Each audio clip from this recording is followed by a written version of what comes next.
नहीं मिलना है, जबकि जीरो कूपन रेट में ऐसा कुछ नहीं होता है। डिस्काउंट में अगर कुछ लिया है तो जो उसका प्राइस वैल्यू है, इन दोनों के बीच का डिफरेंस ही उसका प्रॉफिट होता है।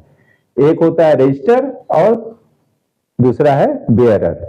रजिस्टर डिवेंचर वो हुआ जो डिवेंचर होल्डर के नाम, एड्रेस, सब कुछ वो रजिस्टर्ड होते हैं उस कंपनी में, तो वो रजिस्टर्ड डिवेंचर कहलाता है। बेयरर वो है, इसमें किसी पर्टिकुलर पर्सन के नाम पे नहीं होता डिवेंचर, जो उसका बेयरर है वो उसका डिवेंचर होता है।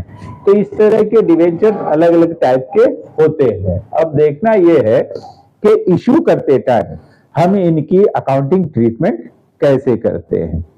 ऑलमोस्ट शेयर की तरह ही इसकी अकाउंटिंग ट्रीटमेंट होती है, वो हम देख लेते हैं कैसे। Accounting for issue of debentures. Debentures को अगर इश्यू किया गया है तो उसकी अकाउंटिंग ट्रीटमेंट कैसे होगी। अगर डिवेंचर के लिए जो एप्लीकेशन आया तो एक साथ एप्लीकेशन अलॉटमेंट के सबके पैसे आ गए हैं, तो उसको कुछ इस तरह से करेंगे। सबसे पहले तो हम जो एप्लीकेशन और पैसे रिसीव करेंगे तो बैंक अकाउंट को डेबिट कर देंगे और फिर to debenture application and allotment account कर देंगे। फिर बाद में debenture application and allotment account से निकाल के हम उसे डिवेंचर अकाउंट में ट्रांसफर कर देंगे। Debenture application and allotment account debit to debenture account.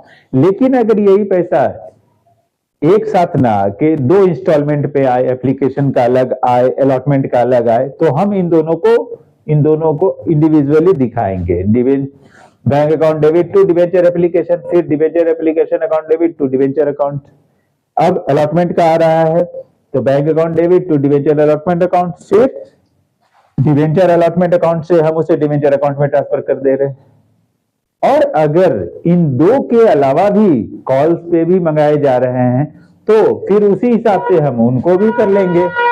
If amount received in more than 2 instalment, दो से ज्यादा इंस्टॉलमेंट में अगर अमाउंट आए हैं, जैसे कि फर्स्ट कॉल पे भी आया है, सेकंड फाइनल कॉल पे भी आया है, तो हम उसको ऐसे ही यूज करेंगे जैसे यहां किया वैसे ही करेंगे। Debenture first call account debit to debenture account, फिर bank account debit to debenture first call कर देंगे। ऐसे ही सेकंड कॉल का है तो उसको भी करेंगे। तो इस तरह से हम इश्यू करते टाइम, अलॉट करते टाइम कुछ इस तरह से अकाउंटिंग ट्रीटमेंट करते हैं। आइए देखते हैं, एक क्वेश्चन उठा के उसको सॉल्व करते हैं किस तरह से इसको पूरा किया जाता है। फिर हम उसके बाद रिटेंशन और आइए अब देखते हैं एक एग्जाम्पल को। एबी लिमिटेड इश्यू करती है 20,000 डिवेंचर्स 12%